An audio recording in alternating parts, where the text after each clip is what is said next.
Hey guys, welcome back to my channel. In today's video I'm going to be talking about the carnivore diet again because I've tried it again for a month recently after I tried it last year. And so I just wanted to share my thoughts, my opinions on the diet, how I felt, and whether it's worth you trying it for yourself at home if you're looking to overcome a health issue. I'm so close now to 2,000 subscribers, so it would mean the world to me if you could subscribe so that my channel can help more people with their health journeys. So take just 2 seconds to click that subscribe button and let's jump into the video.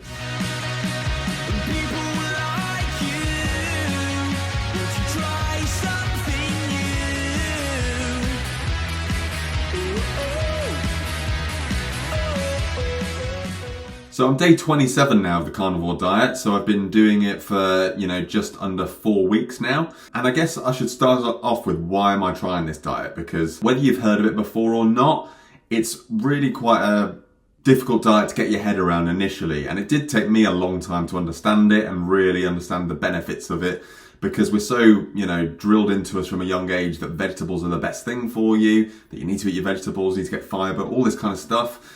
And then when you look into the science behind it and you listen to all these carnivore people, you realize that that's not necessarily the case. And it was especially Mikhaila Peterson, Jordan Peterson's daughter, who I heard it from initially, and she managed to cure a lot of her chronic autoimmune conditions by utilizing the carnivore diet. That was what piqued my interest just over a year ago now. And last January, I tried it for a month and I felt really good on it the whole month. But I did have sort of some digestive issues towards the end, which made me want to give it up and get back on the normal diet, even though I feel like I could have gone on further. I was feeling really good in myself, but it was just kind of missing a lot of the normal foods, really, that made me want to go back on the diet. So I thought I'd give it a go again the turn of this year, and I've been doing it now for, as I say, it's day 27 now. And once again, I'm having similar kind of results to last time, where I'm feeling really good off the diet. I'm feeling really strong in the gym. One thing I've noticed big time is that my eczema has cleared up, so I get eczema quite bad on my hands. And that's one thing that, from all the dietary changes that I've made since being diagnosed with MS, that's one thing that's never really cleared up. And so it's one thing that I've always thought I need to find a way and need to work out what's causing that somewhere down the line, because it's all to do with inflammation, it's all to do with the immune system, which is obviously the same as MS. So overall, I'm feeling really good on the diet. I'm tending to eat, I've kind of gone for it's not 100% strict carnivore diet because there's different levels to it. If you're a proper carnivore person, then you just eat meat products. So that's just beef, lamb, chicken. Some people include dairy as well, pork. And the main focus is on beef and ruminant animals. And that's because ruminant animals have 4 chambers in their digestive system, which allows them to properly ferment and digest these plant materials into a usable form that then enters into obviously their system and their meat, and then we eat that meat. And so it's considered much cleaner than if you're going to eat, for example, chicken or pork, whereas they've got a monogastric system, so they're not as good at removing kind of the parts of the plant that we shouldn't be eating. And so yeah, I could go into the science behind it maybe in more detail in another video, but in terms of my experience, like I say, I wanted to try it again and just see if this time I really felt a lot better, because the first time I did it last year, I felt good on the diet, but I didn't feel sort of like superhuman or feel like it was a game changer for me and that I had to stay on the diet. I felt really good, and like I say, I had things cleared up, so like my eczema cleared up, and in terms of my body fat percentage went down as well, so I was feeling really lean and strong in the gym. But apart from that, I didn't see any kind of major benefits, and it's quite a sacrifice to cut out all sorts of sugar and sweetness, because that's how we've tended to enjoy our diets, isn't it? And obviously the carnivore community will argue that it's incorrect, that we've ended up down that way, and that's due to modern Western diets, but it's still a part of life that a lot of us do enjoy. And so ultimately I decided to give it up. Now, this time round, I'm day 27 in. I feel kind of similar to what I did last year. I feel really good in myself. I feel like a lot of my eczema's clearing up again, and I feel, like I've got good energy and I'm losing body fat and feeling good and strong in the gym.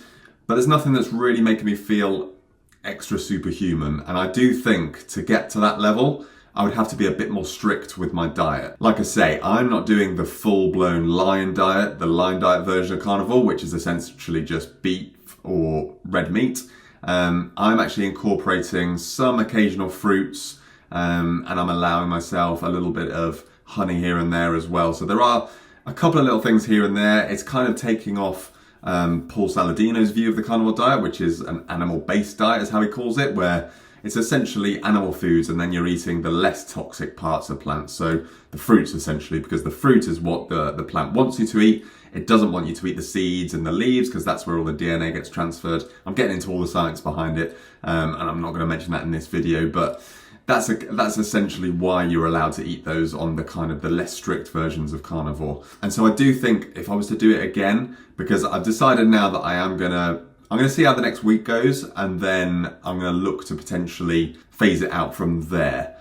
Just because I've got some social events coming up where I know that I will be drinking alcohol. I've got a gig with my band, and I will be drinking alcohol then, and so I kind of want to build my body's tolerance up to having carbs and being able to digest a multitude of things and not just being focused on meat. So I do think I will phase it out, but I think that it's given me, again, a sense of, for me to do this properly, I need to really do it properly and go for a full-on, if not a lion diet, then just purely just meat and fat, essentially, and water, and just see how that goes, because I think that that's where you get the real kind of, that extra kind of 5 to 10% is probably where you get 90% of the benefits, is what I'm thinking. That's why I want to give a try next time. It's just, I've got to psych myself up properly for it, because every time I do this as well, I start off eating fruits and I was thinking, oh, for the last week, I'll just have pure meat and water.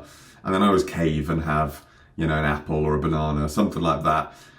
Just because it's so difficult and just wanting a bit of variation in flavour and taste. So I think at some point, hopefully later this year, I'll give it a go properly and really just dive in, commit to 2 months or so of just eating meat and drinking water and seeing how that goes, seeing if that really gives me those superhuman benefits that I'm kind of wanting to get from this diet, but I'm not quite getting just now. So let me know your thoughts in the comments below. If you're a carnivore yourself or you're on the carnivore diet, let me know your thoughts on the fact that I've been eating fruit and if that's really been hampering my results. When I posted a video like this last time, I got quite a bit of hate from the carnivore community saying, oh, you're eating honey, oh, you're eating apples, you're not doing carnivore at all. I'm not really doing carnivore. It's kind of a version of the carnivore diet where 95% of my diet is meat, and you know, a high proportion of that is beef as well. But do let me know your thoughts below. If you've never tried the carnivore diet before, then let me know any questions if you're feeling a bit hesitant, because there are so many benefits, and maybe I'll go into another video sometime where I'll describe all the benefits, because there's a lot of them and it really is quite eye-opening as well at the same time. So thanks so much for tuning into the video. If you enjoyed it, please drop a like, and like I say, I'm getting really close to 2,000 subscribers now, so please do subscribe, because it'd be amazing to hit that 2,000 mark, and hopefully just keep growing the channel, keep on helping more people with their health journey. So thanks for tuning in, and I'll see you in the next one.